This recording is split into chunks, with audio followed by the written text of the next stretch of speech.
Middle class एक ऐसी शय जिसके बारे में सुना सबने है, लेकिन वह वास्तव में है क्या, किसी को भी ठीक ठीक मालूम नहीं। बजट आते ही एक रट लगा दी जाती है कि हाँ, इस बार तो मिडिल क्लास की कमर टूट ही गई। लेकिन कच्ची कमर वाली इस मिडिल क्लास में आता कौन कौन है? जिनका अपना घर है वो जताते हैं कितना बड़ा घर, 1 BHK या 2 BHK या 3 BHK, और पार्किंग घर में होगी या सड़क पर होगी, और पार्किंग किसकी, कार या बाइक की। दो कैटेगरी आ जाती है, लोअर मिडिल क्लास या अपर मिडिल क्लास, यानी गाड़ी EMI पर लेना है या नगद। और इन्वेस्टमेंट के लिए फ्लैट खरीदने वाले तक सभी को मिडिल क्लास कह दिया जाता है। जब कुछ क्लियर ही नहीं है तो फिर इनके लिए नीति बनाई कैसी जाए, क्योंकि मिडिल क्लास की परिभाषा इतनी विस्तृत है कि सरकार जो भी करे वह मिडिल क्लास के किसी न किसी हिस्से को दुखी कर ही देता है। यही हाल 2024 से 25 के बजट के बाद लिखते हैं PM Narendra Modi, middle class is very angry and upset, यानी मोदी जी मिडिल क्लास बेहद नाराज और दुखी हैं, यानी मिडिल क्लास नरेंद्र मोदी से बहुत दुखी और नाराज हैं। ये दो बयान फिर वही सवाल हमारे सामने रखते हैं कि टीवी फ्रिज की कीमत जहां कम हुई है वो मिडिल क्लास है, या फिर कैपिटल गेन के नियमों में बदलाव से दुखी लोग मिडिल क्लास हैं। तो आज हम यही समझेंगे कि मिडिल क्लास का जन्म कैसे हुआ, आर्थिक जगत में मिडिल क्लास की क्या परिभाषा है, और भारत के लिए मिडिल क्लास कितना जरूरी है, और दुनिया भर के विकसित देशों में मिडिल क्लास कितना बड़ा होता है। नमस्ते, आप देख रहे हैं बिजनेस न्यूज। अर्थशास्त्रियों के बीच मत है कि जनसंख्या के बीच मिडिल क्लास के आकार को देखकर अंदाजा लगाया जा सकता है कि कोई देश तरक्की कर रहा है या नीचे फिसल रहा है। मंत्र यह है कि विकास की ओर अग्रसर देश में मिडिल क्लास का आकार बढ़ेगा। मिसाल के लिए चीन या भारत, और जो देश रेस में पीछे छूट रहे हैं वह मिडिल क्लास श्रिंक होगा, उसका आकार घट, ज़्यादातर लोग गरीब हो जाएंगे और कुछ लोग बेहद अमीर एक्सट्रीमिटीज में कम होगा, मिडिल क्लास कम होगा, जैसा हम इन दिनों पाकिस्तान में देख रहे हैं, हिंसाग्रस्त साउथ सूडान, अफगानिस्तान वगैरह में भी देख रहे हैं। इसका मतलब मिडिल क्लास का महत्व है तो सही, और यह महत्व इसलिए भी है क्योंकि तरक्की के जितने आधुनिक साधनों या कारकों को आप जानते हैं उन्हीं के चलते मिडिल क्लास का जन्म भी हुआ था। दो वजह थी, एक व्यापार और दूसरा इंडस्ट्रियल रेवोल्यूशन। व्यापार तो बहुत पुराना है, 17वीं शताब्दी से यूरोप ने भारत के साथ बड़े पैमाने पर व्यापार करना शुरू किया। वेस्ट और ईस्ट के बीच बहुत बड़े स्केल पर व्यापार शुरू हुआ, जिसकी दो पेविस थे, एक ब्रिटेन और एक इंडिया।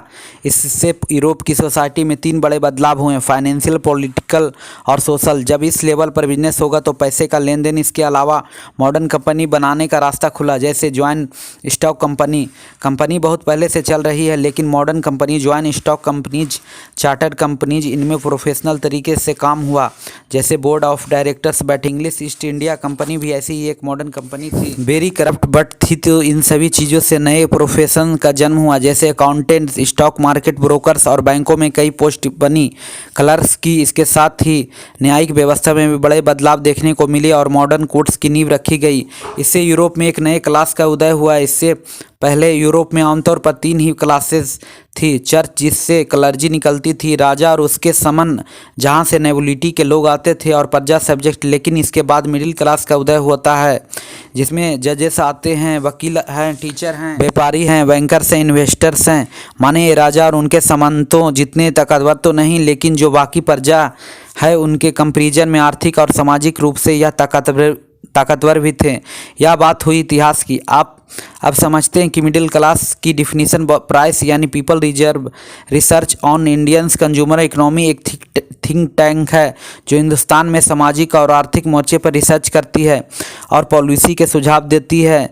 इसने जून 2023 में एक रिपोर्ट निकाली, अराइजिंग इंडियाज मिडिल क्लास। इसके मुताबिक हम आर्थिक मोर्चे पर देश के वासियों को 4 कैटेगरी में बांट सकते हैं। सबसे पहले है डिस्ट्रीब्यूटर्स का नाम, जो नाम से जाहिर है, सालाना घरेलू इनकम इनकी 1.25 लाख से कम है, बहुत मुश्किल में दुश्चार में ज़िंदगी बीत रहे हैं। दूसरे हैं स्पेयर्स, इनमें आने वाले लोगों की सालाना घरेलू कमाई 1.25 लाख से 5 लाख के बीच है।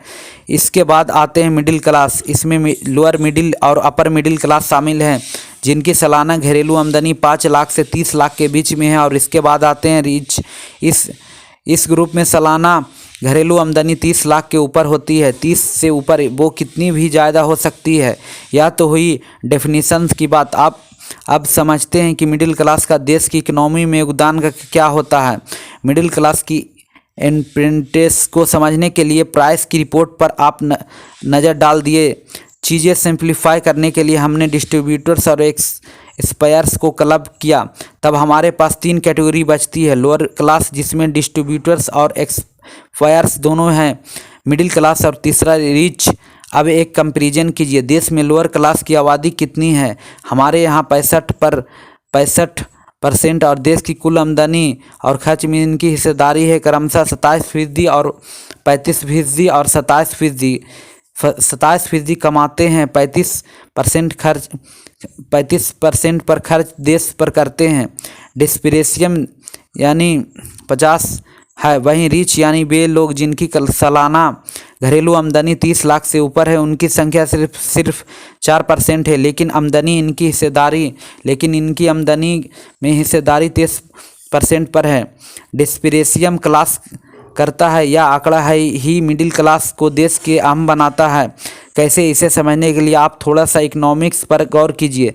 देश में एक साल में बनने वाली सभी वस्तुएं और सेवाएं जो मार्केट में बिक्री के लिए उपलब्ध है, उनकी सबकी मार्केट वैल्यू को जोड़ दे तो बनती है जीडीपी। यानी सब्जियों से लेकर स्टील तक और एजुकेशन से लेकर ट्रेन बस तक की सेवाओं की मार्केट वैल्यू या जीडीपी है।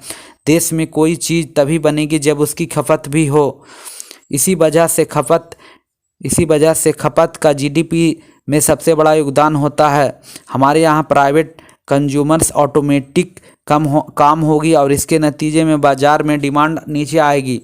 लोग सामान नहीं खरीदेंगे तो उन्हें बनाने वाले कारखाने भी धीमे होंगे और वेंचर भी ली बंद होगी। ऐसे में ही नौकरियों की संख्या में गिरावट होती है और बेरोजगारी अगर पहले से है तो और बढ़ने लगती है। बेरोजगारी अगर बढ़ती है तो घरेलू आमदनी और कम होती है। और एक विषय है साइकिल चलाता है कुचक्र चलता है। वहीं अगर किसी अर्थव्यवस्था में खपत अच्छी है तो इकोनॉमी बढ़ती है, बशर्ते खपत का सामान देश में बने, बाहर से आयात ना किया जाए। प्राइस रिपोर्ट के आंकड़े बताते हैं कि देश में 48% से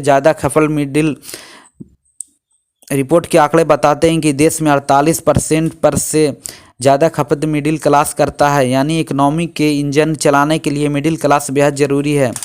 अब यह तो मौजूद हालत की बात हुई। इस रिपोर्ट का कहना है कि 2047 तक भारत में मिडिल क्लास की संख्या में बढ़ोतरी होगी। मिडिल क्लास का कुल जनसंख्या में प्रतिशत 31% से बढ़कर 61 तक पहुंच सकता है। माने खपत का इंजन और ताकतवर होगा। अगर हम विकसित देशों पर नज़र डालें तो प्यू रिसर्च के मुताबिक साल 2021 में अमेरिका में 50% लोग मिडिल क्लास कैटेगरी के थे। यूरोप के कई विकसित देश जैसे ब्रिटेन, इटली, फ्रांस, नॉर्वे में मिडिल क्लास का साइज 50% से ऊपर है। यह साफ दर्शाता है कि देश की प्रगति में मिडिल क्लास बेहद अहम है। भारत जैसे विकसित देशों को लगातार पॉलिसियों के लेवल पर यह प्रयास करना चाहिए कि मिडिल क्लास के लोगों पर बोझ कम हो, इसके साथ ही लोअर क्लास के लोगों की आमदनी में बढ़ोतरी भी हो और यह मिडिल क्लास का हिस्सा बन पाए। आज के लिए बस इतना ही। वीडियो कैसा लगा हमें कमेंट में ज़रूर लिखें।